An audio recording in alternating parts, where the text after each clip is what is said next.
Halo semuanya, perkenalkan nama saya Farah Maslino. Pada video kali ini saya ingin mempresentasikan proyek saya, yaitu pengembangan sistem informasi manajemen bisnis toko kaca, baik karya dan mandiri. Proyek ini merupakan tugas UTS, proyek pengembangan perangkat lunak. Proyek ini dibantu oleh rekan saya, Zintilta Nugraha. Dan latar belakang kami sendiri, yaitu toko kaca karya dan mandiri, menerapkan sistem informasi manajemen bisnis untuk mengotomatisasi kalkulasi harga berbasis dimensi, dan mempercepat transaksi hingga di bawah 5 detik.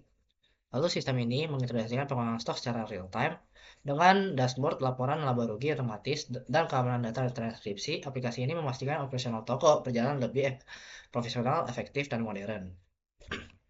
Lalu kita masuk ke tahap elisitasi kebutuhan. Kami telah memetakan 11 kebutuhan fungsional utama agar sistem tetap tepat sasaran. Yang pertama ada manajemen produk. Di sini sistem harus bisa menampilkan dan mencari data produk berdasarkan jenis, ukuran, hingga harga. Lalu yang kedua, otomatisasi transaksi.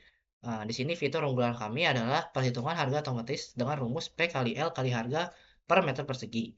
Lalu yang ketiga ada operasional dan logistik. Di sini mencakup pengelolaan data supplier, proses purchase order, hingga notifikasi otomatis jika stok gudang mencapai batas minimum. Lalu yang keempat ada layanan pemasangan. Sistem menyediakan modul work order khusus untuk teknisi yang melakukan pemasangan kaca di lokasi pelanggan. Lanjut ke elisitasi non-fungsional. Untuk elisitasi non-fungsional, saya ingin sistem dapat tampilan sistem harus mudah digunakan oleh kasir dan staf tanpa pelatihan khusus. Lalu yang kedua, sistem harus stabil dan berjalan tanpa error selama jam operasional toko. Yang ketiga, setiap transaksi harus diproses dalam waktu kurang dari 5 detik. Lalu yang keempat, data transaksi, stop, dan piutang harus aman dan terenskripsi. Yang kelima, sistem harus mendukung backup data otomatis setiap harinya. Lalu untuk use case diagram kami di sini ada 5 aktor dan 5 case. Di sini 5 aktornya terdiri dari pelanggan, pemilik atau manajer, kasir atau admin, staf gudang, dan teknisi. Lalu untuk 5 case-nya di sini ada yang pertama ada kelola produk dan stok, lalu yang kedua ada kelola penjualan, lalu yang ketiga ada kelola work order pemasangan, lalu yang keempat ada kelola piutang dan keuangan, dan yang kelima ada lihat laporan dan dashboard.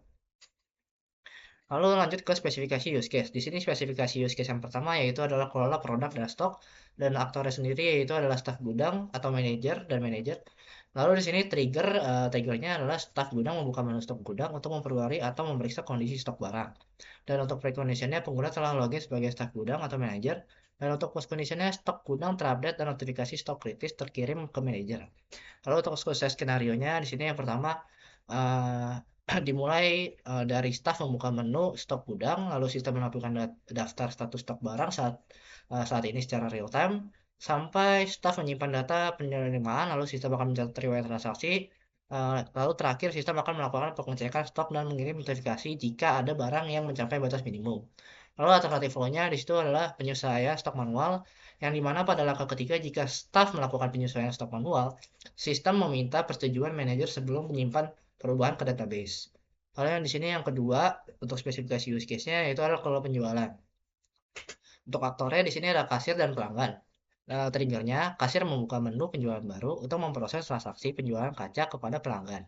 Untuk preconditionnya, kasir telah login dan stok produk tersedia. Untuk postconditionnya, transaksi tersimpan, stok berkurang, dan nota tercetak. Untuk sukses skenario dimulai dari pelanggan menyampaikan kebutuhan produk kaca kepada kasir, lalu kasir membuka menu penjualan baru, sistem akan menampilkan form transaksi penjualan baru, hingga kasir mengkonfirmasi transaksi pelanggan menerima nota atau invoice sebagai bukti pembayaran, lalu sistem akan menyimpan transaksi ke database, memotong jumlah stok, dan mencetak nota. Lalu lalu untuk alternatif flow-nya di sini yang pertama stok tidak cukup, yaitu di mana pada langkah ketiga jika stok tidak cukup, sistem memberi peringatan kepada kasir dan membatalkan proses proses proses transaksi. Lalu untuk yang kedua pembayaran kredit, yaitu pada langkah keempat jika metode pembayaran adalah kredit, sistem secara otomatis mencatat piutang pelanggan ke dalam modul piutang. Lalu untuk yang use case yang ketiga, yaitu ada kelola work order pemasangan, aktornya itu ada manajer dan teknisi. Triggernya ada transaksi penjualan yang memerlukan jasa pemasangan kaca oleh teknisi. Lalu untuk preconditionnya ada transaksi penjualan yang memerlukan jasa pemasangan dan manajer telah login. Lalu untuk post conditionnya work order tersimpan, teknisi menerima penugasan, dan status pekerjaan terupdate menjadi selesai. Sukses skenario dimulai dari manajer membuka menu work order sampai hingga teknisi mengerjakan pemasangan dan mengupdate. Lalu untuk alternatif flow-nya, teknisi tidak tersedia, yaitu adalah jika teknisi tidak tersedia, maka manajer dapat menugaskan teknisi lain. Lalu untuk yang kedua, di sini pekerjaan ditolak, yang dimana jika teknisi menghadapi kendala di lapangan, maka teknisi dapat melaporkan masalah dan manajer melakukan penjadwalan ulang. Kalau sini untuk yang use case yang keempat yaitu adalah kelola piutang pelanggan.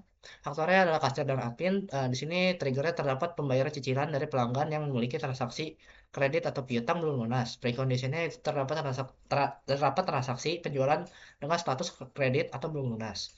Dan untuk post conditionnya di sini riwayat pembayaran tersimpan ada sisa piutang terupdate, sorry. Lalu di sini untuk sukses skenario-nya yang pertama dimulai dari kasir membuka menu piutang, lalu sampai kasir mencatat jumlah pembayaran yang masuk. Lalu sistem akan memvalidasi nominal, mengurangi saldo piutang dan menyimpan data transaksi pembayaran ke database.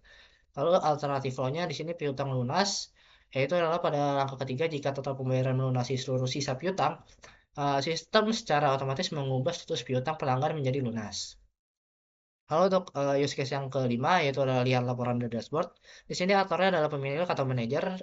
Triggernya itu adalah pemilik atau manajer membuka menu laporan atau dashboard untuk memantau kondisi bisnis. Preconditionnya pengguna telah login sebagai pemilik atau manajer. Dan untuk post conditionnya di sini laporan ditampilkan dan dapat dicetak atau diunduh oleh pengguna. Nah, lalu di sini untuk skenario-nya yaitu yang pertama dimulai dari manajer membuka menu laporan atau dashboard, lalu sistem akan menampilkan menu laporan, daftar laporan dan dashboard ringkasan bisnis, lalu sampai pengguna dapat mencetak atau mengunduh laporan, lalu di sini sistem akan menghasilkan laporan dalam format yang dipilih seperti PDF atau Excel, eh, atau bahkan mengirim perintah ke printer. Lalu alternatif flow-nya di sini ada data kosong, yaitu jika tidak ada data yang pada periode yang dipilih, sistem akan menampilkan keterangan bahwa data tidak tersedia untuk periode tersebut. Baik, segitu saja dari project kami. Sekian dan terima kasih.